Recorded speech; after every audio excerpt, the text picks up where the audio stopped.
ওকে, তো চলো তাহলে আমরা শুরু করে দিই। আমরা আজকে পড়বো তাহারাই পরমনে এই কবিতাটা। আমরা তাহারাই পরমনে কবিতা আজকে তাহারাই পরমনে কবিতাতে আমরা প্রথমেই একটু জানবো লেখক পরিচিতি সম্পর্কে, আমরা একটু ধারণা নিব। চলো আমরা তাহলে শুরু করি। লিখেছেন একজন মহিলা। মহিলার নাম কি বলো? মহিলার নাম হচ্ছে, এখানে দেখতে পাচ্ছ যে সুফিয়া কামাল। একজন মহিলা মানুষ কবিতা লিখছে, সেখানে একটু ন্যাকামি থাকবে, সেখানে একটু নাটক থাকবে। নাটক এটা কি স্বাভাবিক না বলো তো? আচ্ছা বলো তো, এটা কি অস্বাভাবিক? আমার অনেক ইচ্ছে ছিল তানভীর ভাই বাংলা বাজ কোর্স করব এবং অনেক ভালো অনুভূতি, 200 মার্কের মধ্যে 180 এনশিওর করার লড়াই। ঠিক আছে, গুড। তো এখন খেয়াল করে দেখো,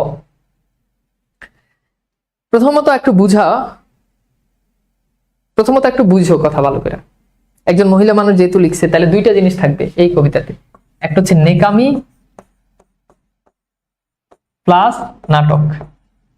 এই দুইটা জিনিস, কারণ এই দুইটা জিনিস যদি থাকে, এই দুইটা জিনিস আছে ডেফিনেটলি, এই জন্য এই কবিতাটাকে বলা হয় এটা হচ্ছে একটা নাটকীয় কবিতা। এটা কি একটা নাটকীয় কবিতা? এটি একটি নাটকীয় কবিতা, ঠিক আছে? এখন আচ্ছা, আমি কিন্তু তোমাদের যত প্রশ্ন আছে যে কোর্স কত দিনের, এই সে না জানলে ক্লাস কিভাবে পাবো, সব ডিসকাশন গ্রুপে পোস্ট দিও। ডিসকাশন গ্রুপ তোমাদের হয়তো পোস্ট দেওয়া হয়েছে, না হলে দেওয়া হবে, ওখানে যুক্ত হয়ে সব ইয়ে করো। ক্লাসে ডিস্টার্ব করো না, ক্লাসে পড়াচ্ছি, পড়াটা ভালো করে বুঝো। এই কবিতাতে, এই জন্য এই কবিতাকে বলা হয়, এই কবিতা হচ্ছে একটা নাটকীয় কবিতা। কি কবিতা বলতো? নাটকীয় কবিতা। এই কবিতা কি কবিতা? নাটকীয় কবিতা। এটা মনে রাখবা। এই কবিতাতে একটা কবি একটা ক্যারেক্টার বানাইছে, যেই ক্যারেক্টারের নাম হচ্ছে কবি ভক্ত। এই কবি ভক্ত কবিকে মেলা রকম তেল মারে, তেল তেল তেল মর্ধন করে না? মানুষটা কি হয়, স্বাভাবিকভাবে একটু তেল মারলে খুশি হয়, একটু পাম দিলে তাকে পাইরেট দিলে খুশি হয়। তো কবিকে হয়তো কেউ পাইরেট দেয় না দেখে কবি কাল্পনিক একটা ক্যারেক্টার ধরে নিল, যার নাম হচ্ছে কবি ভক্ত। এই যে কবি ভক্ত যে ক্যারেক্টারটা আছে, এই কবি ভক্ত ক্যারেক্টার কবিকে নানা রকম প্রশ্ন করে, কবি আবার সেই প্রশ্নের উত্তর দেয়। কখনো কবি প্রশ্ন করে, কখনো কবিকে প্রশ্ন করে। এজন্য এই কবিতাটা হচ্ছে সংলাপ ধর্মী কবিতা।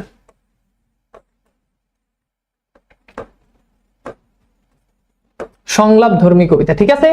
এই কবিতাটা কেমন কবিতা? এই কবিতাটা হচ্ছে সংলাপ ধর্মী কবিতা। আমি কি বুঝাইতে পারছি তোমাদেরকে?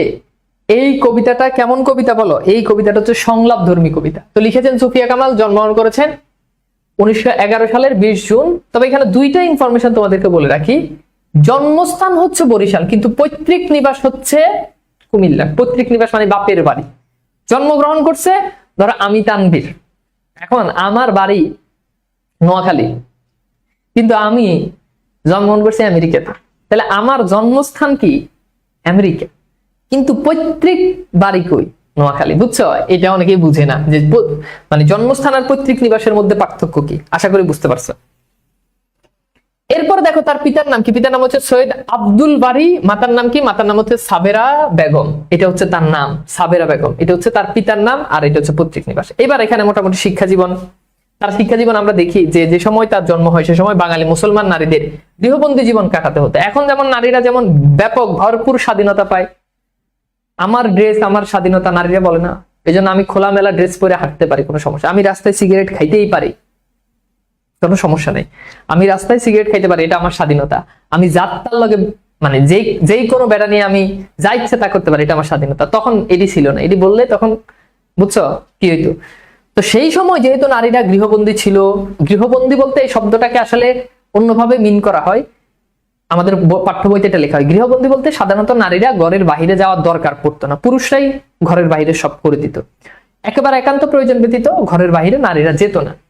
স্কুল কলেজে পড়ার কোনো সুযোগ তাদের ছিল না। পরিবারে বাংলা প্রবেশ এলাকা এরকম নিষিদ্ধ ছিল, অর্থাৎ পরিবারে এরকম মানে প্রবেশ তাদের নিষিদ্ধ ছিল। ওই বিরুদ্ধে পরিবেশে তিনি ওই বিরুদ্ধে পরিবেশে মানে বিরূপ হবে আর কি, প্রাতিষ্ঠানিক শিক্ষার সুযোগ পাননি। পারিবারিক নানা উত্থান পতনের মধ্যে স্বশিক্ষায় শিক্ষিত হয়েছে। বুঝতে পারতেছো যে অনেক বেশি তিনি সুযোগ পান নাই, তারপরেও নিজের মতো করে নিজে পড়াশোনা করেছেন। যাই হোক, এবার আমরা একটু দেখি যে ভাইয়া কি পিডিএফ দিবেন? সব দেওয়া হবে, কোনো কিছু নিয়ে কোনো কোশ্চেন করা লাগবে না। এরপর আসলে আমরা একটু দেখি লেখকের যে কাব্যগ্রন্থ। এই কাব্যগ্রন্থগুলোর ভিতরে ছিল সাজের মায়ের। তোমরা কি জানো কাব্যগ্রন্থ কি? বলো। আব্দুল্লাহ আলামিন, ব্লক করে দিব কিন্তু। পিডিএফ কই পাবো? পিডিএফ ফেসবুক গ্রুপে পাবা, এত হাইপার হওয়ার কিছু নাই। পিডা মুধেরা ক্লাস উল্টাপাল্টা, বললাম না ক্লাসে কোনো কোশ্চেন নেই। কোশ্চেন করার জন্য হেল্পলাইন নাম্বার আছে, কোশ্চেন করার জন্য ডিসকাশন গ্রুপ আছে, ক্লাসে খালি পড়াটা বুঝে নিবা। এখন আমাকে বলো যে তোমরা কি জানো কাব্যগ্রন্থ কি? এটা তোমরা অনেকেই জানো না, তোমাদেরকে একটু বলি। ভাইয়া কাব্যগ্রন্থ হচ্ছে, কাব্যগ্রন্থ মানে হচ্ছে কবিতার বই, সহজ করে বললে। কাব্যগ্রন্থ মানে কি? কাব্যগ্রন্থ মানে হচ্ছে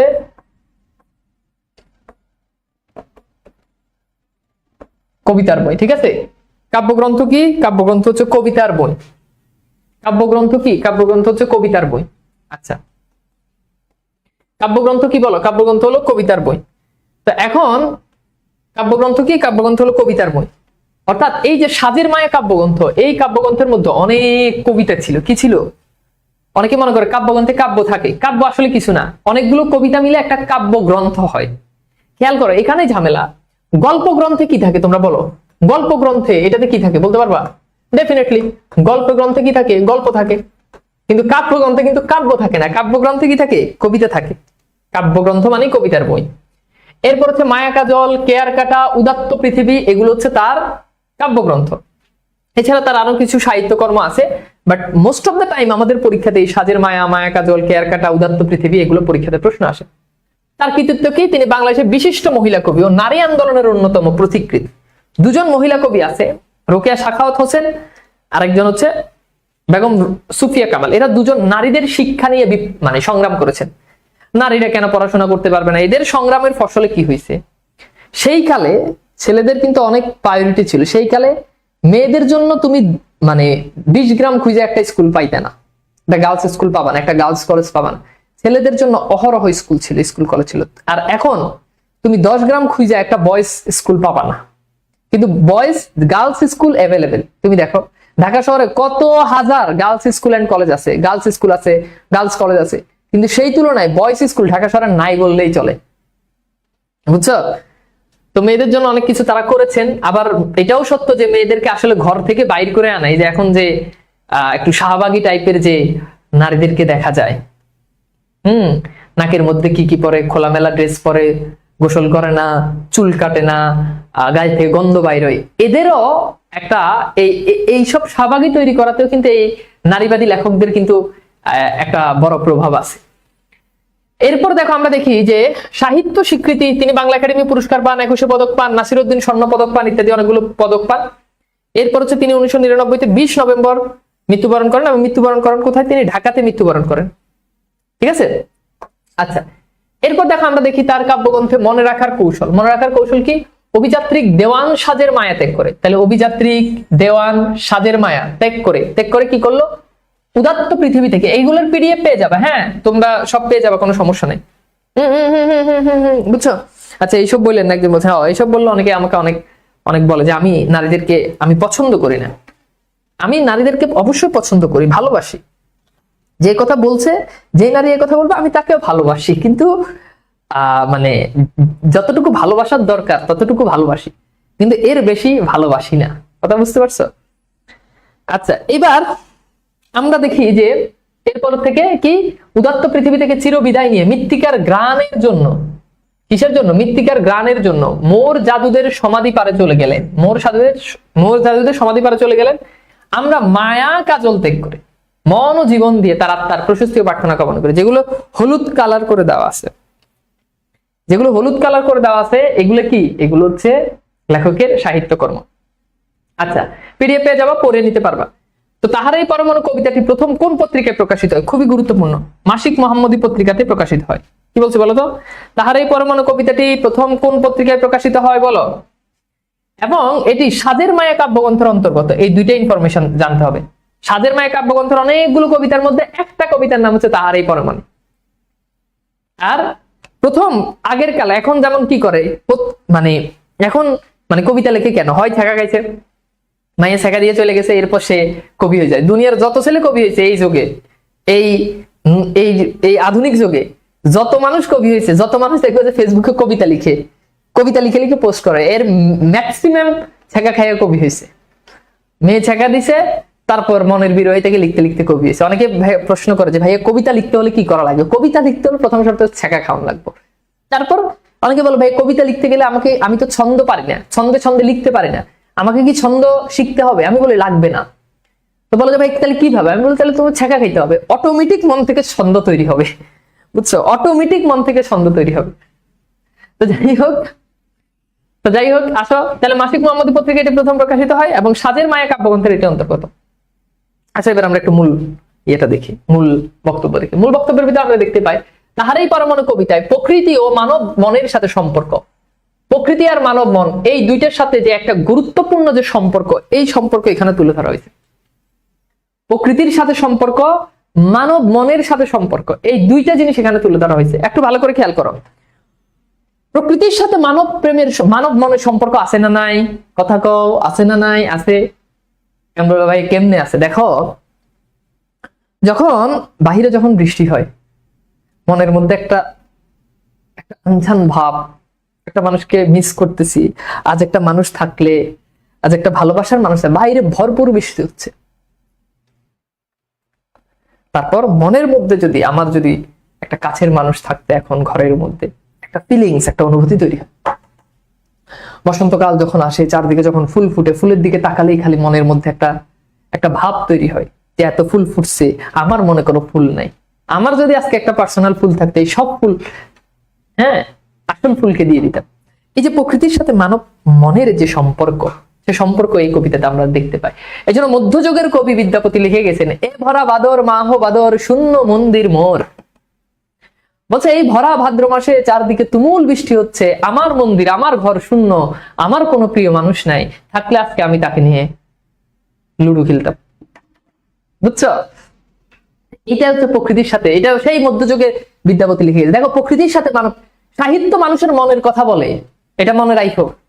সাহিত্য কি? সাহিত্য হচ্ছে যেটা তোমার মনের কথা বলবে। সাহিত্য মানুষের সেই মধ্যযুগে, বাংলা আজকে আধুনিক যুগ চলতেছে 2025 সাল, সেই যে মধ্যযুগ, সেই মধ্যযুগে কবি চণ্ডীদাস লিখে গেছেন, বন্ধু যখন বউ লইয়া আমার বাড়ির সামনে দিয়া হাইটটা যায় হাইটটা যায়। আমাদের মমতাজের একটা গান আছে না, এই গানগুলো তো চণ্ডীদাস লিখছে।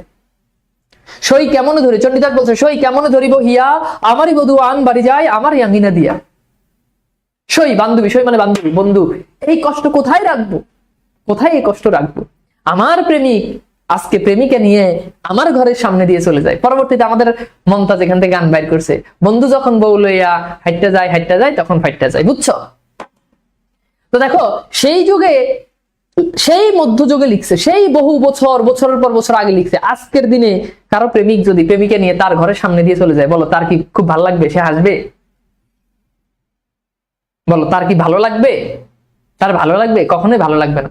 ওই যে সাহিত্য মানুষের মনের কথা বলো, আমরা দেখি চণ্ডীমঙ্গল কাব্যে সেই মধ্যযুগে লিখে গেছেন। আমার কথা কিন্তু শুনতে হবে। অনেকে মনে করতে পারে যে ভাইয়া আপনি অনেক বকবক করতেছেন, ফাও কথা কইতেছেন, ওরে কানের নিচে দিয়ে ধরে কিন্তু সাহিত্য আগে বুঝতে হবে, সাহিত্য ফিল করতে হবে। এই কবিতাটা কেন, প্রেক্ষাপট কিসের, এটা বুঝতে হবে তোমাকে। এটা বুঝার জন্য আমার যদি 1 ঘন্টা লাগে, আগে তোমার 1 ঘন্টা বুঝতে হবে। কারণ এই যে কথাগুলো বলতেছে, আমি কিন্তু সিকিউ পড়াবো না। সিকিউ তুমি নিজে লিখবা। এই যে আমি যে কথা বলতেছি, প্রত্যেকটা কথা সিকিউর করা, প্রত্যেকটা খাতায় লিখে দিলে টিচার থতমত খাই যাবে যে আল্লাহ এই পোলা তো বারুদ, ওর কি খাতা দেখবো, ওরে অটো 10-এ 10। কথা ভালো করে বুঝো। তো কোথায় যাচ্ছিলাম? চণ্ডীমঙ্গল কাব্যে আমরা দেখি যে ফুল্লরা আর কালকেতুর একটা ঘটনা। তো কালকেতু ছিল বেদ মানে হচ্ছে সে পশুদত্ত, মানে শিকারী। একবার এরকম বনে গিয়ে কিছুই পায় নাই দেখে আসার সময় একটা গুইসাপ দেখছে। জিদ করে গুইসাপটা ধরে আয় না উঠানে রাখছে। বউরে বললো তুমি পাশের বাড়িতে গিয়ে খুদ মানে চালের অবশিষ্ট অংশ নিয়ে আসো, আজকে যেহেতু কোনো শিকার পাই নাই, আমি দোকান থেকে গিয়ে দেখি কোনো পাওনা টাকা উঠাইতে পারে কিনা। তখন যেটা দেখা গেল, তখন হচ্ছে গিয়ে ওই যে বেদ যে আছে, কালকে তো দোকানের দিকে চলে গেল, ফুল্লরা ঘরে এসে দেখে উঠানের মধ্যে একটা চমৎকার পরীর মতো সুন্দর এক নারী। বললো যে কালকে তো তখন ওই ফুল্লরাকে বললো যে, ওই ফুল্লরা তখন ওই পরীর মতো নারীকে বললো, তুমি কি? কয় যে তোর জামাই আমার বিয়ে করছে। আসলে ওই যে গুইসাপ ওটাও কিন্তু দেবী চণ্ডীর রূপ ধারণ করছে। বলছে তোর স্বামী আমার বিয়ে করছে, আমি তো সতীন লাগি। এবার তো ফুল্লরা এটা কেমনে সম্ভব, তুই বেড়া আমার দিয়ে তোর পোষায় না। এবার ফুল্লরা রাগ করে বাজারের দিকে চলে গেছে। যাওয়ার সময় হঠাৎ পথের মধ্যে কালকেতুর সাথে দেখা। তখন কালকেতু দেখে যে বউ রেগে আছে। তখন কালকে তো ফুল্লরাকে বলে, শাশুড়ি ননদী নাহি, নাহি তোর সতা, কার সনে দ্বন্দ্ব করিয়া চক্ষু করিলি দাতা। শাশুড়ি নাই, ননদ নাই, কিছুই নাই, তুই কার লগে ঝগড়া করছিস, তোর চোখ এমন লাল হয়ে গেছে কেন? তখন ফুল্লরা বলে, পিপিলিকা পাখাউরে মরিবার তরে, কাহার ষোড়শী কন্যা আনিয়াছ ঘরে। তোমার মরার সাজ জাগছে, তুমি কারে ঘরের মধ্যে আনছো? কোন 16 বছরের কন্যাকে ঘরের মধ্যে আনছো? তো দেখো, সেই মধ্যযুগে লিখে গেছে, অথচ সাহিত্য মানুষের মনের কথা বলে। আজকের দিনে এসেও কেউ যদি সতীন যদি নিয়ে আসে, এটা কোনো মেয়ে সহ্য করবে? সেই বছরের পর বছর আগে যেমন মানুষের মন যেমন ছিল, আজকে সাহিত্য মানুষের ঠিক মানুষের মন পরিবর্তন হতে পারে, সাহিত্যের কথা কখনো পরিবর্তন হয় না। এখানে সেই প্রকৃতির সাথে মানব প্রেমের সম্পর্ক একটি গুরুত্বপূর্ণ দিক, তাৎপর্য পূর্ণময় অভিব্যক্তি পেয়েছে। সাধারণভাবে প্রকৃতির সৌন্দর্য মানব মনের অপুরান্ত আনন্দের উৎস। বসন্ত প্রকৃতির অপরূপ সৌন্দর্যকে কবি মনে আনন্দের শিহরণ জাগাবে এবং তিনি তাকে ভাবে ছন্দে সুরে ফুটিয়ে তুলবেন, সেই প্রত্যাশিত। কিন্তু কবিমন যদি কোনো কারণে শোকাচ্ছন্ন কিংবা বেদনা ভাবাতুর থাকে, তবে বসন্ত তার সমস্ত সৌন্দর্য সত্ত্বেও কবির অন্তরকে স্পর্শ করতে পারে না। তাহলে বসন্ত যখন আসে তখন কবির মন থাকবে আনন্দিত, পুলকিত। কিন্তু কবির মন যদি কোনো কারণে যদি কি থাকে, শোকাচ্ছন্ন থাকে, বেদনা ভাবাতুর থাকে, কবির মনে যদি বেদনা আসে, ঠিক আছে, কবির মনে যদি বেদনা আসে, কবির মনে যদি কষ্ট আসে, তাহলে তো সেটা তো মানা যাবে না। তো এই জন্য বলছে, খেয়াল করো, বাইরের কমেন্ট করো না। তো এই জন্য বলছে যে কবির কেন অত মন খারাপ, কারণ কবির সেই স্বামী কি হয়েছে, পৃথিবী থেকে চলে গেছে। এই জন্য বসন্তের তাৎপর্য কবির কাছে খুবই গুরুত্বপূর্ণ কম। এই কবিতায় ব্যক্তি জীবনে দুঃসময় ঘটনার ছায়াপাত ঘটেছে। ওই যে কবিতার স্বামীকে হারিয়েছে, স্বামীকে হারানোর পর বসন্ত এসেছে। এখন দেখো, মানুষ কারো মন খারাপ থাকলে, কারো দুনিয়ার যত যাই হোক, যত ভালো কিছুই তারা এনে দেখ, তার আর ভালো লাগে না। প্রিয় মানুষ যখন দূরে সরে যায়, তখন দুনিয়ার সবচেয়ে সুন্দর জিনিসও কিন্তু আর কাজে লাগে না। বললে অনেক কথা আছে, তোমরা সাহিত্যে খলিফা হারুন আর রশিদের ঘটনায় আমরা সাহিত্যে দেখতে পাই, তাতারি আর মেহেরজান নামে দুই চরিত্র। তাতারি দাসী, মেহেরজান সেও দাসী। একদিন খলিফা হারুন আর রশিদ রাত্রিবেলায় দেখে যে ওই যে এক পাশ থেকে সুন্দর এক কক্ষ থেকে এক নারী আর পুরুষের সুন্দর হাসির শব্দ আসতেছে। খলিফা হারুন আর রশিদ সেই ঘরে গেল, যে কে এত? আমি খলিফা হারুন আর রশিদ, আমি হাসতে পারি না, অথচ কত সুন্দর করে এই যুবতী কাপল তার হাসতেছে, আমি যাই, গিয়ে দেখি। তো এখন বলো যে ঠিক আছে, আমি যাই, গিয়ে দেখি। গিয়ে দেখে যে তাতারি আর মেহেরজান তারা কি হয়েছে, একে অপরের সাথে যখন অন্তরঙ্গ সময় কাটাচ্ছে, তখন তারা এরকম হাসির আওয়াজ শুনতে পেয়েছে। পরবর্তীতে খলিফা হারুন আর রশিদ ওই মেহেরজানকে পছন্দ হয়েছে, তাকে বিয়ে করার জন্য তাতারিকে ইয়েতে পাঠাই দিছে, জেলে। এবার তাতারি আর হাসে না। খলিফা হারুন আর রশিদ খোঁজ নিল যে তাতারি হাসে না কেন, বলে যে হাসে না। তাইলে বললো, আমি তাতারির হাসি দেখতে চাই, এই রাজ্যের সবচেয়ে সুন্দরী নর্তকী আনা হোক। এবার নর্তকী তাতারিকে ঝিঙ্কুনাকুর করে নাচ দিয়া, তাতারি আর হাসে না। কেন হাসে না? এরপর কারণ তার প্রিয় মানুষকে নিয়ে গেছে। খলিফা হারুন আর রশিদ এবার তার মুখ থেকে হাসি বের করবেই, চাবুক দিয়ে তাকে মারে, হাস হাস হাস, কিন্তু তাতারি আর হাসে না। তো এই জন্য বলছে যে এখানে এটাই বলছে যে মন যখন খারাপ থাকে, প্রিয় মানুষ যখন দূরে চলে যায়, তখন পৃথিবীর কোন সবচেয়ে সুন্দর নারী, সবচেয়ে সুন্দর নর্তকী, তাকে এনে মুখ থেকে হাসি বের করা যায় না। সাহিত্য মানুষের মনের কথা বলে। এরপর যে সাহিত্য এবং এই যে তার স্বামীর নাম কি, সৈয়দ নেহাল হোসেন, তার বিষণ্ণতা, কবি মন আচ্ছন্ন হয়ে যায়, বিরক্তির হাহাকার তাহারই পরমনে কবিতাকে আচ্ছন্ন করে আছে এই বিষাদময় রিক্ত তার সুর। তাই বসন্ত এলে উদাসীন কবির অন্তর জুড়ে রিক্ত শীতের করুণ বিদায়, অর্থাৎ শীতকালে তার স্বামীর সাথে যে সময় কাটিয়েছে সেটার যে একটা বিদায়, সেটা। কবিতাতে আরেকটি লক্ষণীয় বৈশিষ্ট্য হচ্ছে তার নাটকীয়তা। গঠনরীতির দিক থেকে এটি সংলাপ নির্ভর রচনা। কবিতার আবেগময় ভাববস্তু, বেদনাঘন বিষণ্ণতার সুর এবং সুললিত ছন্দ এতই মাধুর্যমণ্ডিত যে সহজেই পাঠকের অন্তর ছুঁয়ে যায়। তো আমরা অনেক কথাবার্তা বলছি কবিতা নিয়ে, এটা আমরা সরাসরি কবিতাতে চলে যাই, ঠিক আছে? এই যে দেখছো সবাই কবি হয়ে গেছে। আচ্ছা, এবার খেয়াল করো। তো বলছে হে কবি ভক্ত, প্রথমে কবি ভক্ত কবিকে বলতেছে, খেয়াল করো, কবি ভক্ত বলতেছে, কি বলতেছে? হে কবি নীরব কেন? ফাগুন যে এসেছে ধরায় মানে কি বলো? ধরাই মানে পৃথিবী।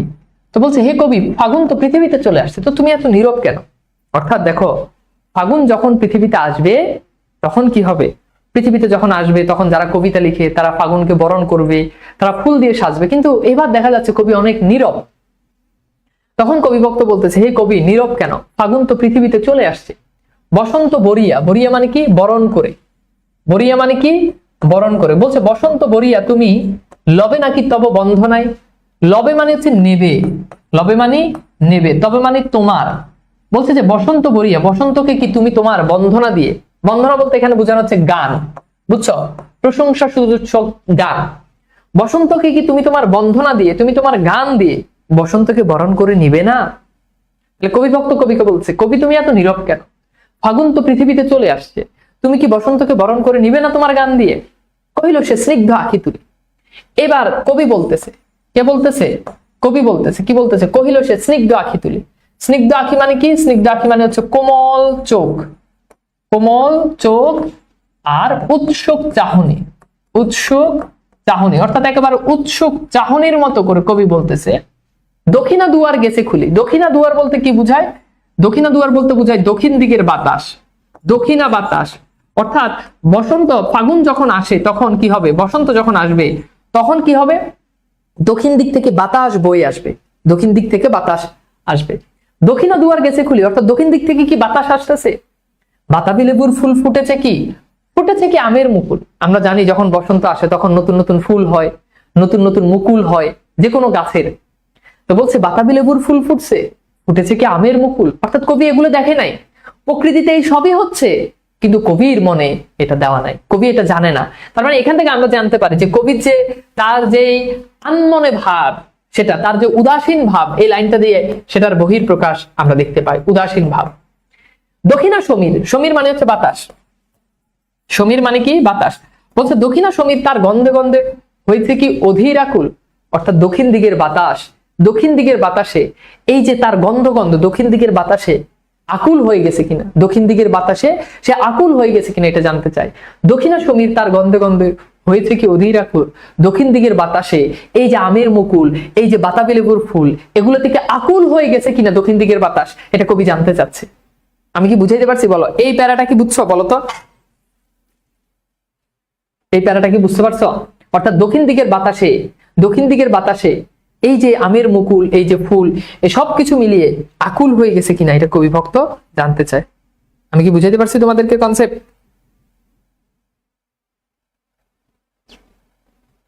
বুঝছো, পুরোটা বুঝতে পারছো, ওকে। এরপর এখনো দেখোনি তুমি, এবার আবার কবি ভক্ত বলতেছে, কবি ভক্ত কি বলতেছে খেয়াল করো, কবি ভক্ত বলতেছে, কবি ভক্ত কিন্তু কাল্পনিক ক্যারেক্টার, কবি ভক্ত কি বলতেছে, এখনো দেখোনি তুমি, অর্থাৎ তুমি কি এটা এখনো খেয়াল করো নাই, এত কিছু ঘটে গেল তুমি এখনো জানো না। কহিল কহিলাম কেন কবি আজ এমন উন্মনা তুমি, উন্মনা মানে হচ্ছে মন স্থির নাই বা উদাসীন। বলছে যে কবি ভক্ত এবার কবিকে বলতেছে, বলছে কেন কবি এত উন্মনা। বলছে কবি তুমি কেন এত এত এত উন্মনা, তোমার আজকে মন স্থির নাই কেন, তোমার মন আজকে এমন কেন, তুমি কেন বসন্তকে বরণ করতেছো না। কোথা তব নব পুষ্প সাজ, তব মানে কি তোমার, নব মানে কি নতুন, ঠিক আছে। কোথা তব নব পুষ্প সাজ, পুষ্প সাজ মানে কি ফুলের সাজ, কোথায় তোমার নতুন ফুলের সাজ। বলছে কবি তোমার নতুন ফুলের সাজ কই, তুমি নতুন করে ফুল দিয়ে সাজবা না। এখনকার মেয়েরাই না, এখন গহনার বড়ি নাকি কত 2 লাখ টাকার উপরে, 2,22,000। আগে তো এগুলো চলতো না, আগে সুন্দর গোলাপ ফুল দিয়ে সাজতো, সুন্দর করে গাছ থেকে ফুল কিনে কানের মধ্যে এখান দিয়ে লাগাই দিত, দেখতে মনে করো দুনিয়ার সবচেয়ে সুন্দর নারীর মতো লাগতো। আর এখনকার মেয়েরা আছে নাকি হীরা, ডায়মন্ড, হোয়াইট ডায়মন্ড, গোল্ড, এটি লাগাইলে তোর যদি ডকি থাকে তুই লাখ টাকা 2 লাখ, এখন 22,000 টাকা স্বর্ণের বড়ি, তুই এটি লাগাইলে তোর ভালো লাগবে, তোর তো ডকই ভালো না, তোর ডক ভালো না থাকলে তোর ডিমান্ড এত কেন যে তোর এত ক্যারেট তোর গোল্ড লাগবো, তোর ডায়মন্ড লাগবো, তোর তো ডক ঠিক করা গে আছে না কিছু কিছু মেয়েদের, বুঝছো, কিছু কিছু মেয়েদের এরকম আছে না, পোলাদের উপরে চাপাই দেয়। অথচ যেই তোমার ঢক, এই ঢকে তুমি ওই সিটি গোল্ড ডিজার্ভ করো, সুযোগ পাইলে ঘাড়ে উঠে বসে কিছু কিছু মানুষ এমন আছে। কোথা তব নব পুষ্প সাজ, তো বললাম যে কোথায় তোমার নতুন ফুলের সাজ, তুমি কেন ফুল দিয়ে সাজতেছো না। এরকম হাজার একটা মেয়ে, হাজার এরকম দামি দামি লাখ লাখ টাকার গহনা পরবে, কিন্তু একটা ফুল দিয়ে সাজবে, এটা তাকে সবচেয়ে, একটা ফুলের মালা লাগাবে কানের মধ্যে, হাজার হাজার টাকার লাখ লাখ টাকার জিনিস না পরে একটা ফুল লাগালে তার বেশি সুন্দর লাগে। কোথা তব নব পুষ্প সাজ, কোথায় তোমার নতুন ফুলের সাজ। কহিল সে সুদূরে চাহিয়া, একেবারে দূরের দিকে তাকিয়ে, দূরদৃষ্টিতে, সুদূর মানে কি দূরে, দূরে তাকিয়ে বলল, অলকে পাথার বাহিয়া। অলকে মানে হচ্ছে দৃষ্টিসীমা অতিক্রান্ত, দৃষ্টি বা অলক্ষ্য বলা হয়, দৃষ্টিসীমা অতিক্রান্ত, অর্থাৎ একেবারে দূরদৃষ্টিতে। দেখো সমুদ্র, সমুদ্রের যে শেষ, এই সমুদ্রের শেষ প্রান্তে, সমুদ্রের একেবারে শেষ প্রান্তে দেখা যায় কি আছে? সমুদ্রের শেষ প্রান্তে দেখা যায়? দেখা যায় না। অলকে পাথার বাহিয়া, পাথার শব্দের অর্থ হচ্ছে সমুদ্র। বলছে একেবারে এরকম দূরদৃষ্টির অলক্ষ্যে সমুদ্র ভেদ করে তরি বসন্তের নৌকা কি আসতেছে। তরি মানে হচ্ছে নৌকা, তরি মানে কি নৌকা, বুঝছো? এরপর বলছে বেজেছে কি আগমনী গান, অর্থাৎ বসন্ত যে আসবে সে কি আমাকে আগমনী কোনো বার্তা দিয়েছে, অর্থাৎ বলতে পারি আগাম বার্তা। আগাম বার্তা, আগাম বার্তা মানে কি? অনেক সময় বাসাতে দেখবা ফুফু মামি খালা এরা আইলে ফোন করে বলে, হ্যাঁ তোর মারে কইস আমরা আজকে আইতেছি। এটা দিয়ে কি বুঝায়? এটা দিয়ে বুঝাচ্ছে যে আমরা তোদের বাড়িতে আসতেছি, এটাকে বলে আগমনী বার্তা। আসলে এটা বার্তা বার্তা কিছুই না, ইনডিরেক্টলি তোমার বলতেছে ফোন দিয়া যে আইতেছি, মোরগ জবাই কর, বুঝছো? তো বলছে যে এই যে বসন্ত যে আসবে সে কি আমাকে কোনো আগমনী বার্তা দিয়েছে? দেখো মহিলা মানুষের ন্যাকামি, বসন্ত তার মতো করে আসবে। এখন কবি যদি বলে যে বসন্ত কেন আমাকে আগমনী বার্তা দেয় না, মানে আসার আগে কেন বলে নাই Mrs Sufia Kamal may I coming ma'am, বুঝছো? তো বলছে যে বেজেছে কি আগমনী গান, ডেকেছে কি সে আমার, অর্থাৎ বসন্ত আসার আগে কি সেদিন আমার ডাকছে? তোমার বাড়িতে কেউ আসলে তোমার ডাকবে না? তুমি গুরুত্বপূর্ণ মানুষ হলে, তুমি যদি নাথিং কেউই না, তাহলে তো তোমার ডাকবে না। তো বলছে সে কি আমাকে ডেকেছে, শুনি নাই। যেহেতু সে আমার ডাকে নাই, যেহেতু সে আমার আগমনী বার্তা দেয় নাই, তাহলে আমি শুনি নাই, রাখি নাই সন্ধান। সন্ধান মানে খবর, এই জন্য আমি তার কোনো খবর রাখি নাই। এই জন্য আমি কি করি নাই, তার কোনো খবর রাখি নাই। এবার বলো এই প্যারাটা বুঝছো কিনা? বুঝছো? অলক মানে হচ্ছে দৃষ্টিসীমা অতিক্রান্ত, পাথার মানে হচ্ছে সমুদ্র। অলকে পাথার বাহিয়া তরি তার এসেছে কি, মানে দৃষ্টিসীমার অতিক্রান্ত থেকে, অলক্ষ্য থেকে বসন্তের তরি কি, সমুদ্র বেয়ে বসন্তের তরি কি এসেছে, এটা সে জানতে চাচ্ছে। বুঝছো? বুঝছো? বুঝছো? আবার বলতেছি, খেয়াল করো। এখনো দেখো তুমি, কহিলাম কেন কবি আজ এমন উন্মনা, কবি তুমি কেন এত উদাসীন? তুমি এখনো এত কিছু হয়ে গেল তুমি দেখো নাই? অর্থাৎ বসন্ত ফুল ফুটছে, আমের মুকুল ফুটছে, সবই হয়েছে, কোথা তব নব পুষ্প সাজ, কোথায় তোমার নতুন ফুলের সাজ? কহিল সে সুদূরে চাহি, একেবারে দূরদৃষ্টিতে তাকিয়ে এসে বলল, অলক্ষে পাথার বাহিয়া। অলক্ষে পাথার বাহিয়া অর্থাৎ দৃষ্টিসীমার অতিক্রান্ত পাথার বাই মানে সমুদ্র বেয়ে তরি তার এসেছে কি, বসন্তের নৌকা কি এসেছে, বেজেছে কি আগমনী গান, আগমনী গান কি বাজছে, ডেকেছে কি সে আমার, সে কি আমার ডাকছে, শুনি নাই, রাখি নাই সন্ধান। এই জন্য আমি শুনি নাই, আমি তার কোনো সন্ধান, আমি তার কোনো খবর রাখি নাই। আবার বলছে কহিলাম ওগো কবি রচিত লহনা আজও গীতি। এবার কবি ভক্ত আবার বলতেছে যে ওগো কবি রচিত, রচিত মানে লিখে নাও, রচনা করে নাও, লহ মানে নাও, আজও গীতি, গীতি মানে কি গান, অর্থাৎ কবি যা হওয়ার হয়েছে, তুমি আজকে একটা গান লিখো না। দেখছো কবি ভক্ত একটা কাল্পনিক ক্যারেক্টার বানায়, কবিকে তেল মারতেছে যে কবি লিখো না। আমরা অনেক সময় কি হয়, বাচ্চারা দেখবে, বাচ্চা যদি ক্ষুধা লাগে বাচ্চা নিজে এসে খাবে, তো মা অনেক সময় দেখবে বাচ্চারা বাবু খাও না খাও না, তো বাচ্চা কি খাবো না খাবো না, বাচ্চা এমন করে। তো বাচ্চার যদি ক্ষুধা লাগতো বাচ্চা নিজে এসে খাইতো, এন্ড বাচ্চারা কুয়ারা করতেছে, খাও না বাবু খাবো না খাবো না। ও কিন্তু কুয়ারা না করলে কিন্তু ও কিন্তু ঠিকই কিন্তু নিজ হাতে কিন্তু নিয়ে খাই ফেলাইবো, বা ওরা খাওয়াই দিলেও খাবে। তো কবি ভক্ত, কবির মন চাইছে যে এই জন্য কবি ভক্ত কবিকে এমন করতে যে তুমি একটা গান লিখে নাও না। বসন্ত বন্ধনা, বসন্ত বন্দনা মানে কি, বসন্তের গান, বসন্তের গান। বসন্ত বন্দনা তব কণ্ঠ শুনিয়ে মোর মিনতি, মিনতি মানে কি অনুরোধ, অর্থাৎ তোমার কণ্ঠে একটা বসন্তের গান শুনবো, এটা আমার অনুরোধ। তোমার কণ্ঠে একটা বসন্তের গান শুনবো, এটা আমার অনুরোধ, তুমি আমার অনুরোধটা রাখো না, তুমি একটা গান লিখে নাও না। কহিল সে মৃদু মধু স্বরে। এবার কবি একেবারে মৃদু মধু স্বরে বললো, নাই হলো না হোক এবারে, অর্থাৎ এবার গান লিখি নাই, এবার আর হওয়ার দরকার নাই, নাই হলো হয় নাই, হওয়ার দরকার নাই এবার। আমারে গাহিতে গান বসন্তে আনিতে ভরিয়া রহেনি, অর্থাৎ আমার গাহিতে গান, আমার গানের জন্য, এই লাইনটা মানে কি আমার গানের জন্য। বসন্ত আনিতে ভরিয়া রহেনি অর্থাৎ বসন্ত আমার বরণ করতে হবে, এই জন্য বসন্ত তো বসে রয় নাই, বসন্ত তো চলে আসছে, অর্থাৎ আমার গানের জন্য তো বসন্ত অপেক্ষা করে নাই। আমার কথা হলো বাবারে তুমি কেন এরকম চিন্তা করো, বসন্ত তোমার গানের জন্য অপেক্ষা করবে। এই জন্য বলছে যে এই কবিতা একজন মহিলা মানুষ লিখছে, সুতরাং এখানে নাটক থাকবে। নাটক শুরু হয়েছে দেখো। তো বলছে বসন্ত আনিতে, যে বসন্ত আমার গানের জন্য তো বসন্ত বসে রয় নাই, সে ভুলে নিত, আমি যে গান লিখি নাই এই জন্য সে যে ভুল করে আসে না, এমন তো না, সে তো তার সময় অনুযায়ী ঠিকই চলে আসে। এসেছে তা ফাগুন সরিয়া, সরিয়া মানে স্মরণ করে, এটা ক্রিয়াপদ, ঢাকা ইউনিভার্সিটিতে প্রশ্ন আসছে, স্মরণ করে। তো বলছে যে এসেছে তা ফাগুন সরিয়া, অর্থাৎ সে তো ফাগুনকে স্মরণ করে আসছে, সে তো আমাকে স্মরণ করে আসে নাই, সে আসছে ফাগুনকে স্মরণ করে, সুতরাং আমার গানের জন্য সে বসে রয় না। আবার কবি ভক্ত বলতেছে, বেশরমকে কবি ভক্ত বলতেছে, ওগো কবি অভিমান করছো কি তাই, তুমি কি অভিমান করছো কবি? যদিও এসেছে, যদিও সে চলে আসছে, তবুও তুমি তারে করিলে বৃথা, তুমি তাকে ব্যর্থ করছো। যদিও সে কি করছে, যদিও সে চলে আসছে, কিন্তু তুমি তাকে করলা ব্যর্থ। যদিও সে চলে আসছে, তবুও তুমি তারে করিলে বৃথা, তুমি তাকে ব্যর্থ করেছো। কহিল সে পরম হেলা, একেবারে হেলা ফেলা করে বলতেছে, কহিল সে পরম হেলা। কবি এবার একেবারে হেলা ফেলা করে বলতেছে, বৃথা কেন ফাগুন বেলা, বলছে ফাগুন কেন বৃথা হবে, বৃথা কেন হবে? তো বৃথা কেন হবে না এটা কবি যুক্তি দিচ্ছে, ফুল কি ফুটেনি শাখে, ফুল ফুটছে তো, অর্থাৎ বসন্ততে কি হয় আমরা জানি, ফুল ফুটে, বসন্ততে ফুল ফুটে, তো ফুল তো ফুটছে। পুষ্পরতি, পুষ্পরতি মানে হচ্ছে ফুলের আরতি, ফুলের বন্ধনা বা ফুলের আরতি, অর্থাৎ ফুলের আরতি, লভেনি মানে হচ্ছে লাভ করে, ফুলের আরতি দিয়ে সে লাভ করেছে ঋতুরাজন, অর্থাৎ ঋতুরাজ। ঋতুরাজ মানে কি, বসন্তকে বুঝায়। বলছে এই যে ফুলের আরতি দিয়ে বসন্ত হয়ে গেল ঋতুরাজ, অথচ তুমি বাবা বলতেছো বসন্ত বৃথা। তাহলে কবি বলতেছে বসন্ত বৃথা কেন হবে, ফুল তো ফুটতে, পুষ্পরতি লবেনি কি ঋতুরাজন, পুষ্পের আরতি দিয়ে ঋতুরাজ কি হয়ে গেছে, পুষ্পের আরতি দিয়ে বসন্ত ঋতুরাজ হয়ে গেছে। মাধবী কুড়ির বুকে গন্ধ নাহি, মাধবী লতা, মাধবী কুড়ি মানে কি, মাধবী লতা, মাধবী লতার বুকে গন্ধ আসছে।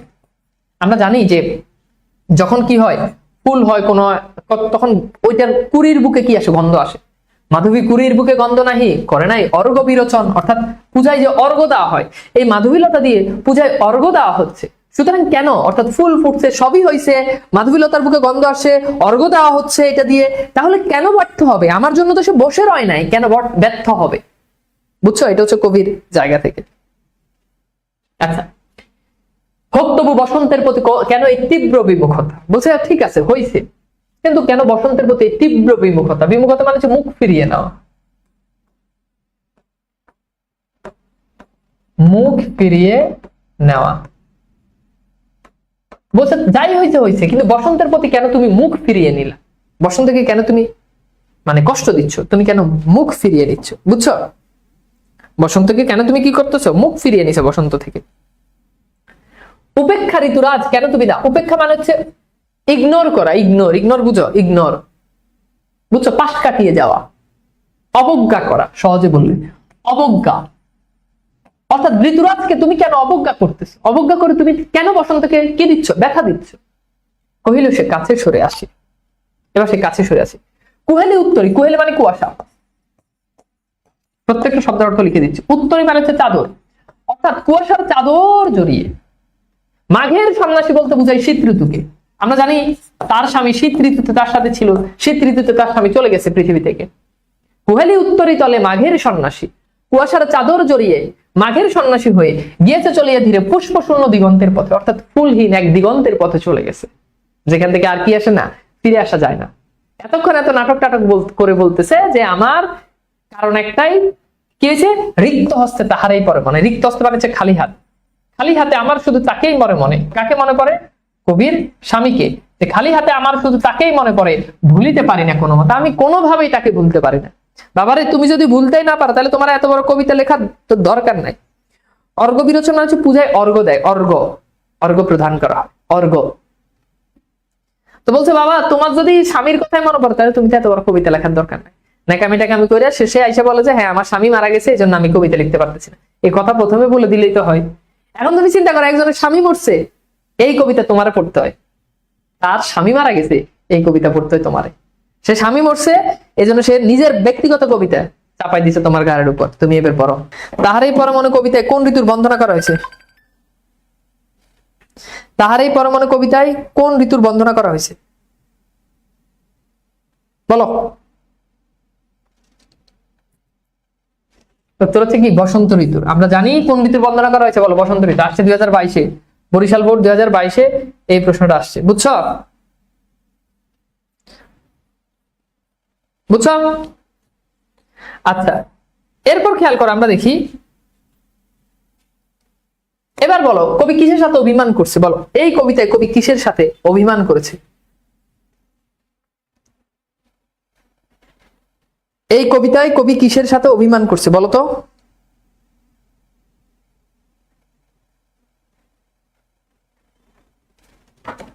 গুড।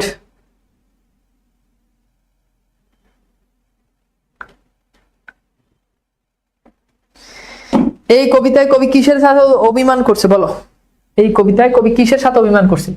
কবি বসন্তের সাথে অভিমান করছে। কিসের সাথে অভিমান করছে? বসন্তের সাথে অভিমান করছে। কিসের সাথে? বসন্তের সাথে অভিমান করছে। আচ্ছা, এরপর বলছে তারই পারমাণবিক মাঘের সন্ন্যাসী রূপে কল্পনা করা হয়েছে কাকে? এই কোশ্চেনটা একটু ভুল আছে, আমরা এই কোশ্চেনটা একটু স্কিপ করি। এরপর বলছে এবার এই প্রশ্নটা সলভ করো, তাহারই পরমাণু কবিতায় কার প্রতি কবির তীব্র বিমুখতা বলো? তাহারই পরমাণু কবিতায় কার প্রতি কবির তীব্র বিমুখতা? কার প্রতি কবির তীব্র বিমুখতা? কার প্রতি কবির তীব্র বিমুখতা বলতে পারবা? তাহারই পরমাণু কবিতাতে কার প্রতি কবির তীব্র বিমুখতা? কার প্রতি বলো? বসন্তের প্রতি কবির তীব্র বিমুখতা। আমরা দেখলাম বসন্ত আসছে, কবি বিমুখ, তার মানে কি বসন্তের প্রতি কবির তীব্র বিমুখতা। আচ্ছা, এরপর খেয়াল করে দেখো, আমরা একটু দেখি এই প্রশ্নটা সলভ করো। কোনটি নাট্যগুণ সম্পূর্ণ? এটা আমি তোমাদেরকে আগেই বলছি। কোনটি নাট্যগুণ সম্পূর্ণ কবিতা বলো? কোনটি নাট্যগুণ সম্পূর্ণ কবিতা? কোনটি নাট্যগুণ সম্পূর্ণ কবিতা? উত্তর কি হবে? উত্তর তাহারই পরমাণু কবিতা। কোনটি নাট্যগুণ সম্পূর্ণ কবিতা? আচ্ছা, এবার দেখো তাহারই পরমাণু কবিতায় নীরব কেন বলতে কি বুঝেছে? কবি নীরব, এটা কারণ কি হইতে পারে? কবি নীরব কারণ কবি উদাসীন হয়ে আছেন, কেন এটা হইতে পারে? কবি কেন বসন্তকে সম্বোধন করছে না? কবি কেন কাব্য রচনায় সক্রিয় হচ্ছে না? এই তিনটা কারণের ভিতরে বলো কোন কারণটা কবি নীরব হওয়ার কারণ? কবি নীরব হওয়ার জন্য কোন কারণটা দায়ী? অর্থাৎ কবিভক্ত কেন মনে করতেছে কবি নীরব? কবিভক্ত মনে করতেছে কবি উদাসীন, এজন্য কবি নীরব, কারণ কবির উদাসীন থাকার কথা না। কবি কাব্য রচনা করতেছে না বা গান লিখতেছে না, এই জন্য কবি নীরব। 2 নাম্বারটা হইতে পারে না। এই জন্য 1 এবং 3, এবং 1 এবং 3 হচ্ছে আমাদের অপশন খতে। অপশন খতে এটা রাইট অ্যান্সার, ঠিক আছে।